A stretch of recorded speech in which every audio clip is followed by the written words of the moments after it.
për shembull nëse ti thua qatit që unë kam këtë dhe këtë dhe këtë simptom, që parcialisht mund të t'jap një përgjigje e cila për momentin të ushqen urgjencën e negativitetit për ta përkthyer problematikën tënde në një problematik të shëndetit mendor. Që është gabim.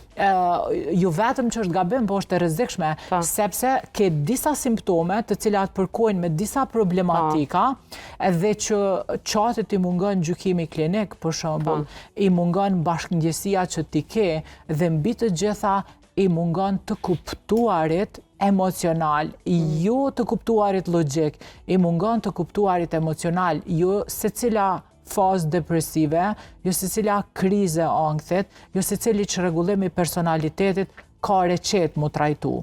Do më thënë nuk ka recet. Qati ta jep mundësin për me u lumtu në aspektin e shkencor, por jo në aspektin diagnostik. Jo, në aspektin diagnostik është zero.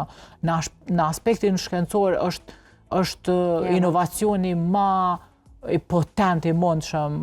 Kur po them potent, asnjëherë në jetën time nuk ka qenë më e mundur dhe më e begatshme për të ullë dhe për të punu një studim shkencor. Dhe andaj, kohët e fundit kemi shumë publikime në saj të facilitetit jashtëzakonshëm, por kemi edhe shumë gabime në diagnostifikim dhe shumë gabime në trajtim. Ti nuk mund ta trajtosh një klient të çfarë dush fushë të shëndetit pa e kuptuar problematikën, pa hulumtuar backgroundin në të cilin ajo problematik ka ardhur te ky klient, dhe e treta, ndoshta më e rëndësishmja është pa kuptuar hallin të cilin e ka klienti që po e mirëmban atë problematik, ose po e bën simptomatologjinë e problematikës ma akute ose ma prezente.